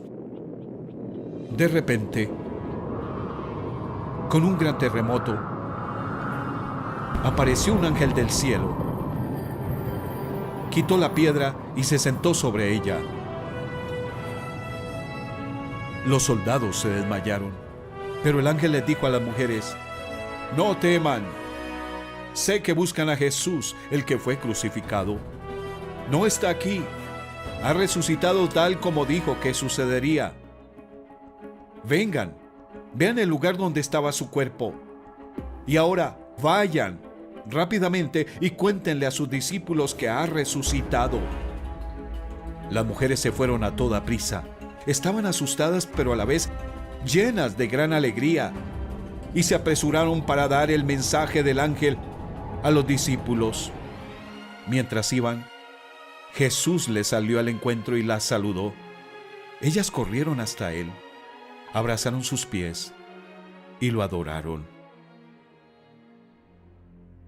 Mientras tanto, los soldados fueron a la ciudad y les dijeron a los líderes religiosos lo que había sucedido. Así que los líderes les sobornaron con una enorme suma de dinero y les dijeron: digan que los discípulos de Jesús vinieron por la noche y que, mientras ustedes dormían, se robaron el cuerpo. Pero sus mentiras no podían ocultar la verdad. La tumba estaba vacía. Con su muerte, Jesús pagó nuestra deuda de pecado. Con su sepultura, bajó al abismo de la muerte y de la descomposición. Con su resurrección, venció a la muerte y ahora dice: no tengas miedo. Yo soy el primero y el último y el que vive. Estuve muerto, pero ahora vivo por los siglos de los siglos y tengo las llaves de la muerte y del infierno. Para todos los que creen estas buenas noticias, la muerte solo es la puerta que se abre a la presencia del Rey que anuncia: porque yo vivo, también ustedes vivirán.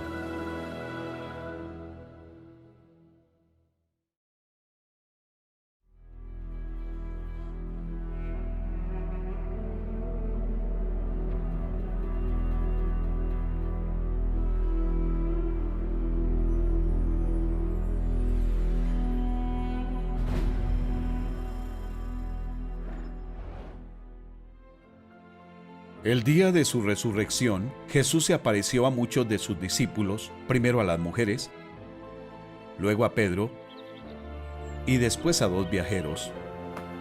Ese mismo día, 2 de los seguidores de Jesús iban camino al pueblo de Emaús, a unos 11 kilómetros de Jerusalén. Mientras conversaban y hablaban, de pronto Jesús mismo se apareció y comenzó a caminar con ellos, pero Dios impidió que lo reconocieran.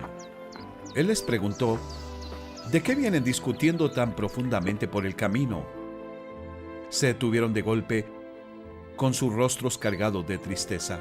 Entonces uno de ellos, llamado Cleofas, contestó: tú debes de ser la única persona en Jerusalén que no oyó acerca de las cosas que han sucedido allí en los últimos días. ¿Qué cosas?, preguntó Jesús. Los viajeros le contaron cómo habían esperado que Jesús de Nazaret fuese el Mesías que conquistara a sus enemigos. Sin embargo, fue crucificado y ahora la tumba estaba vacía. No tenía sentido. Entonces Jesús les dijo: ¡qué necios son! Les cuesta tanto creer todo lo que los profetas escribieron en las Escrituras. ¿Acaso no profetizaron claramente que el Mesías tendría que sufrir todas esas cosas antes de entrar en su gloria? Entonces Jesús los guió por los escritos de Moisés y de todos los profetas, explicándole lo que las Escrituras decían acerca de él mismo.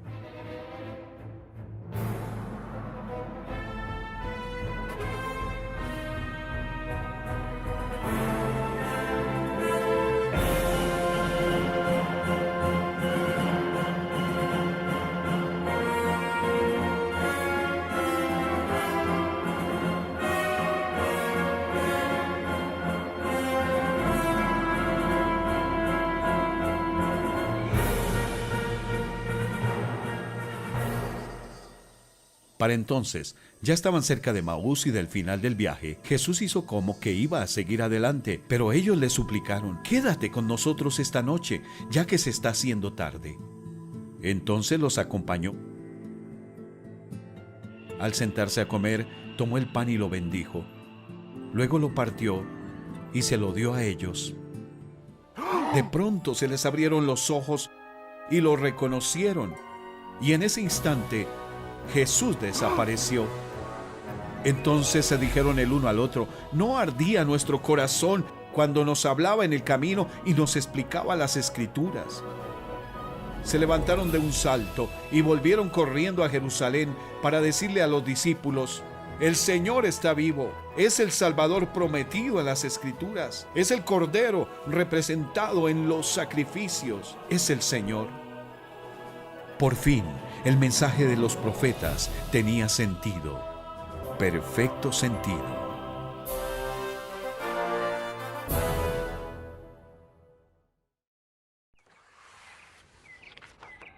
Era domingo en la noche, los discípulos reunidos con las puertas cerradas. De repente, Jesús apareció en la habitación y les dijo: «La paz sea con ustedes». Dicho esto, les mostró las manos y el costado. Al ver al Señor, los discípulos se alegraron. Tomás, uno de los 12 discípulos de Jesús, no estaba con los demás aquella noche. Más tarde los discípulos le dijeron: «Hemos visto al Señor». Pero él respondió: «No lo creeré a menos que vea las heridas de los clavos en sus manos, meta mis dedos en ellas y ponga mi mano dentro de la herida de su costado». 8 días después, los discípulos estaban juntos de nuevo. Tomás se encontraba con ellos. Las puertas estaban bien cerradas, pero de pronto, igual que antes, Jesús estaba de pie en medio de ellos y dijo: «La paz sea con ustedes». Entonces le dijo a Tomás: «Pon tu dedo aquí y mira mis manos, mete tu mano en la herida de mi costado, ya no seas incrédulo, cree». «Mi Señor y mi Dios», exclamó Tomás. Entonces Jesús le dijo: «Tú crees porque me has visto. Benditos los que creen sin verme». Durante los 40 días siguientes, el Señor aparecía súbitamente entre sus seguidores, hablaba con ellos y luego desaparecía. El cuerpo resucitado de Jesús podía atravesar paredes y viajar a la velocidad del pensamiento. Él es el primero en tener un cuerpo así, pero no será el último. Así como hemos llevado la imagen de aquel hombre terrenal, llevaremos también la imagen del celestial.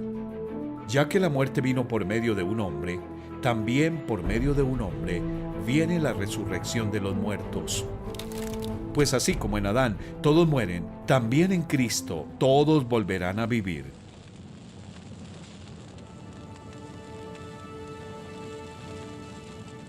¿Entiendes que eres un pecador necesitado, que no tiene forma de ganarse el derecho a vivir en el reino de Dios? ¿Crees que el Señor Jesucristo murió en tu lugar por tus pecados y volvió a la vida, venciendo a la muerte por ti? Si es así, Dios dice que ya no estás en Adán. Te ve como justo en Cristo. Un día, tú también recibirás un cuerpo transformado, igual que el suyo, pero sin las cicatrices de los clavos.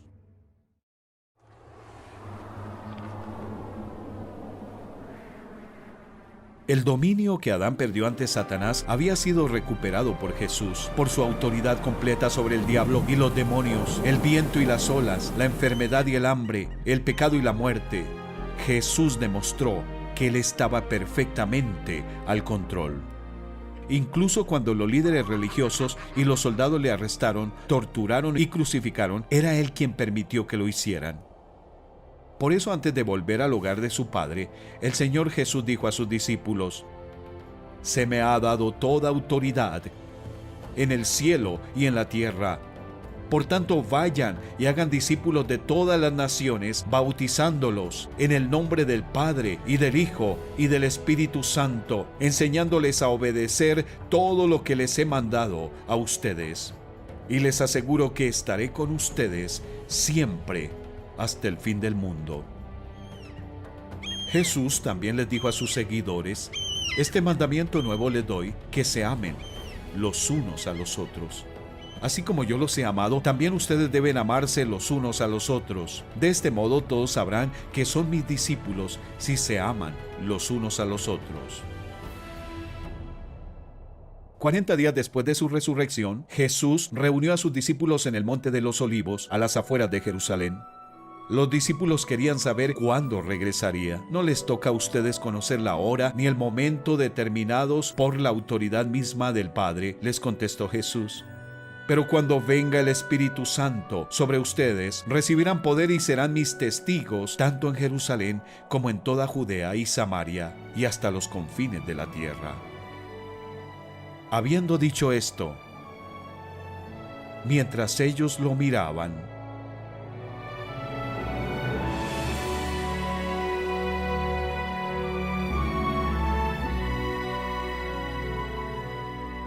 fue llevado a las alturas hasta que una nube lo ocultó de su vista. Ellos se quedaron mirando fijamente al cielo mientras él se alejaba. De repente, se les acercaron dos hombres vestidos de blanco que les dijeron: Galileos, ¿qué hacen aquí mirando al cielo? Este mismo Jesús que ha sido llevado de entre ustedes al cielo, vendrá otra vez de la misma manera que lo han visto irse. Entonces regresaron a Jerusalén. Mientras tanto, en el cielo había llegado el momento de coronar al Rey de gloria y honra.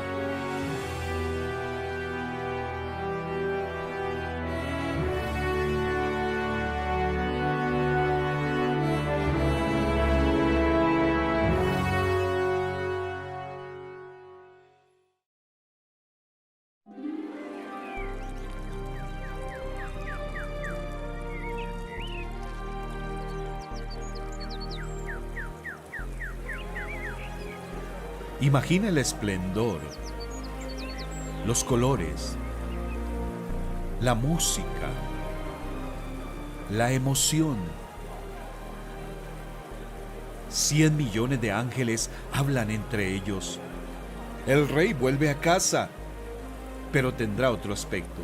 El que creó al hombre a imagen de Dios llevará la imagen del hombre para siempre. Un silencio desciende sobre la ciudad celestial.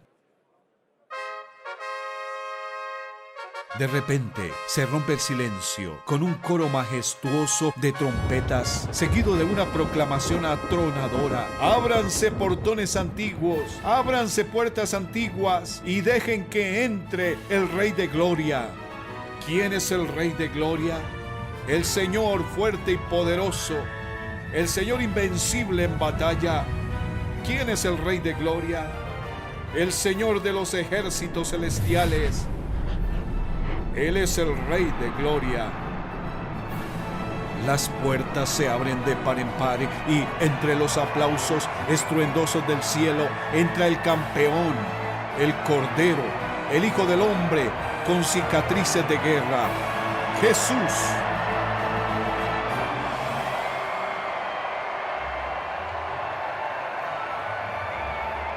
Pasa a través de la multitud que le adora hasta el trono de su Padre.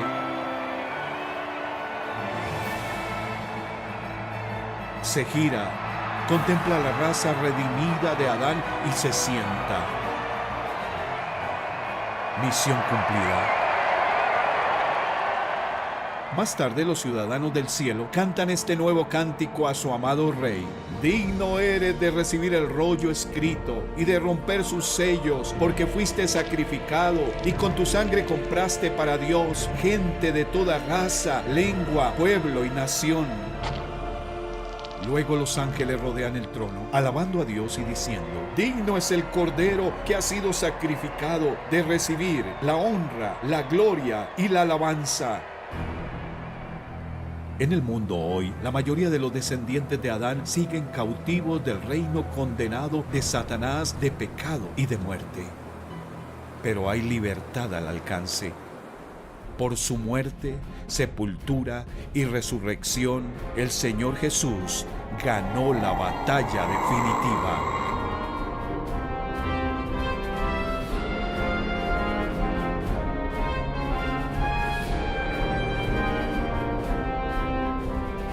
Dice a todos los que confían en Él, no dejen que el corazón se les llene de angustia. Confíen en Dios y confíen también en mí. En el hogar de mi Padre hay lugar más que suficiente. Cuando todo esté listo, volveré para llevarlos, para que siempre estén conmigo donde yo estoy. Yo soy el camino, la verdad y la vida. Nadie puede ir al Padre si no es por medio de mí.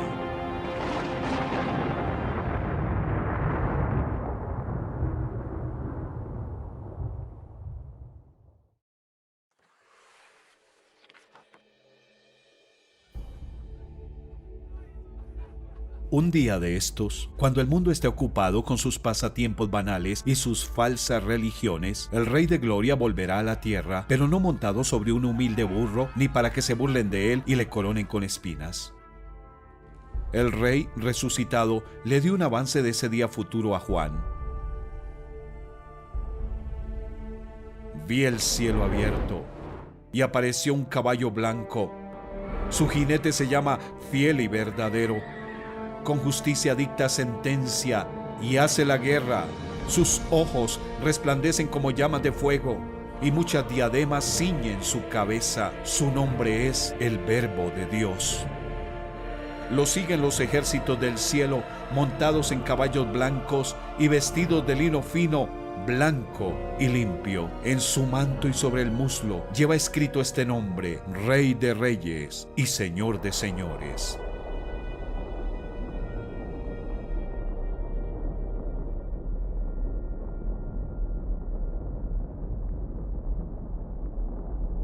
Cuando regrese el Rey, una voz tronará desde el cielo: el reino del mundo ha pasado a ser de nuestro Señor y de su Cristo, y Él reinará por los siglos de los siglos.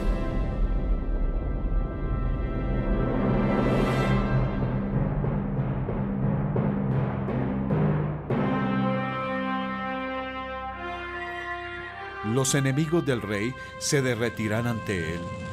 Y entonces Él atará a Satanás y demostrará a un mundo cansado lo que es un gobierno justo. Será la mejor hora de la tierra. El Señor reinará sobre toda la tierra. En aquel día el Señor será el único Dios y su nombre será el único nombre.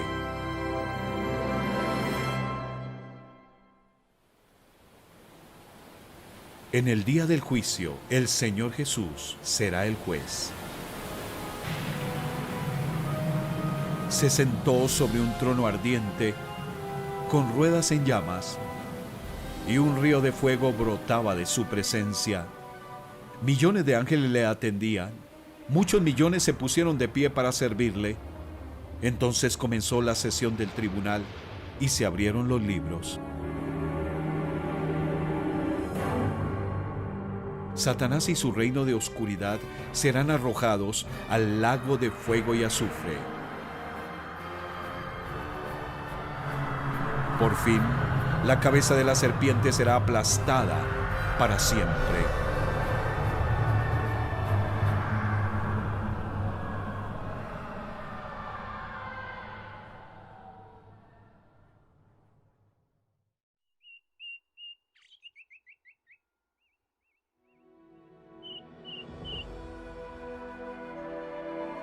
En cuanto a los ciudadanos del reino de la luz, Dios hará para ellos un cielo nuevo y una tierra nueva. Ellos serán su pueblo. Dios mismo estará con ellos y será su Dios. Él les enjugará toda lágrima de los ojos. Ya no habrá muerte, ni llanto, ni lamento.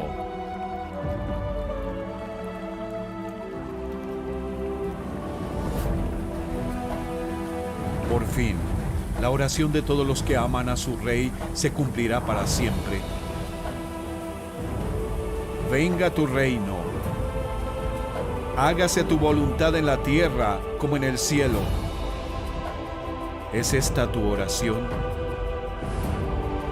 ¿Te has arrodillado ante el Rey de Gloria?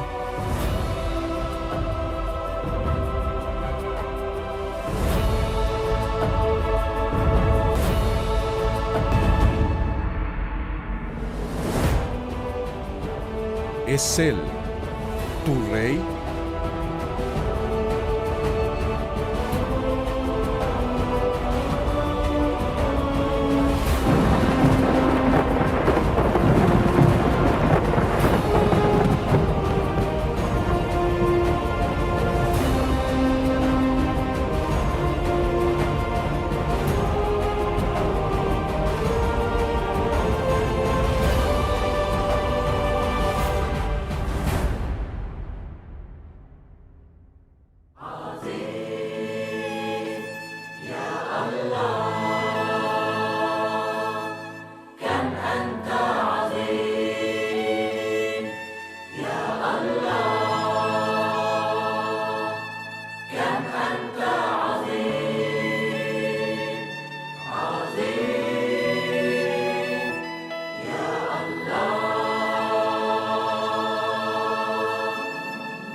عظيم يا الله